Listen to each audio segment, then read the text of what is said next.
Des missiles de croisière et un missile balistique tiré en mer d'Oman lors d'un exercice en décembre dernier. Des images de propagande largement relayées par la télévision d'État iranienne. Démonstration de force, visible aussi chaque année lors de la parade militaire. Le pays compte la première force armée de la région, 610 000 militaires actifs et 350 000 réservistes. Nos forces armées sont composées d'âmes courageuses et prêtes au sacrifice, que l'ennemi n'a pas le pouvoir d'infiltrer facilement. Et il n'aura pas non plus ce pouvoir à l'avenir. Principal atout de l'armée iranienne, sa capacité balistique. Hier encore, présentation à la télévision d'État du dernier missile en date, le Khorasham 4, capable selon l'Iran de toucher Israël en moins de 12 minutes. Ce missile a une portée d'environ 2000 km, une ogive à énergie cinétique et une précision d'environ 30 mètres. Il devient l'un des piliers de la dissuasion active de l'Iran. Le pays dispose de milliers de missiles, de plusieurs variétés, dispersés à travers tout le territoire. Autre atout, les drones, 1 millier au moins. Les appareils Shahed, des drones kamikazes, sont conçus pour frapper à longue distance. Peu coûteux, simples à produire, déployables en masse, pour saturer en quelques heures l'espace aérien ennemi. Des armes testées en juin dernier, lors de la guerre des 12 jours entre l'Iran et Israël. Nous voyons ici l'énorme destruction causée par un missile iranien. Mais nous sommes déterminés.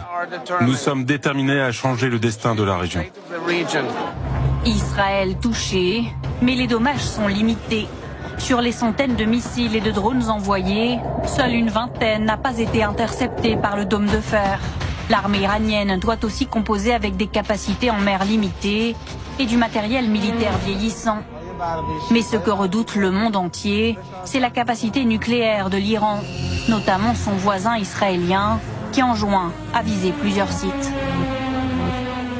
Nous avons pris pour cible la principale installation d'enrichissement de l'Iran à Natanz. Nous avons visé les principaux scientifiques travaillant sur la bombe. Des attaques complétées à l'époque par des frappes américaines. Donald Trump se vante d'avoir mis un terme à la menace nucléaire iranienne. Ce soir, je peux annoncer au monde que les frappes ont été un succès militaire spectaculaire. Les installations essentielles d'enrichissement nucléaire de l'Iran ont été intégralement et totalement détruites. Le président des États-Unis se vante d'avoir détruit l'industrie nucléaire de l'Iran.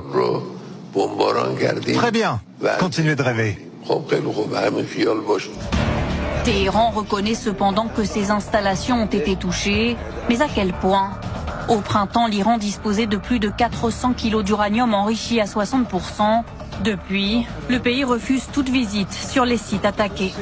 Dans ces installations qui ont été attaquées, nous pensons toujours, et je pense que c'est le consensus, ce qui est également confirmé par le gouvernement iranien,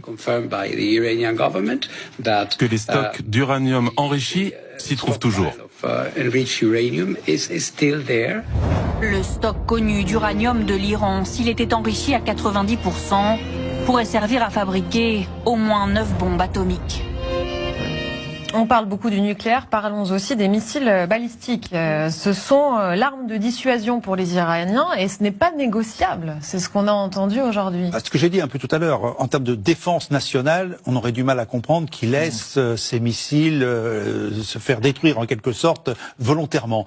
Maintenant, l'Iran n'est pas un État forcément avec un esprit défensif. Il agresse quand même Israël, ne l'oublions pas, quel que soit le contexte ou les raisons.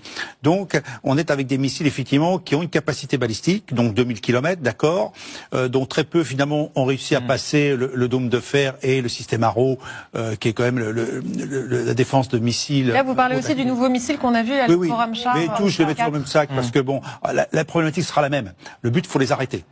Et tout à l'heure, j'ai bien dit que la mise sur le champ de bataille des capacités américaines, c'est bien d'empêcher que ces missiles arrivent. La guerre des 12 jours s'est arrêtée. Pourquoi ? Parce qu'il n'y avait plus de missiles. On était un quart du stock américain de défense antimissile a été consommé pendant cette bataille. Donc aujourd'hui, les stocks ont été rétablis, les commandes ont été repassées, on déploie des unités spécialisées. Le but, c'est que ces missiles ne frappent pas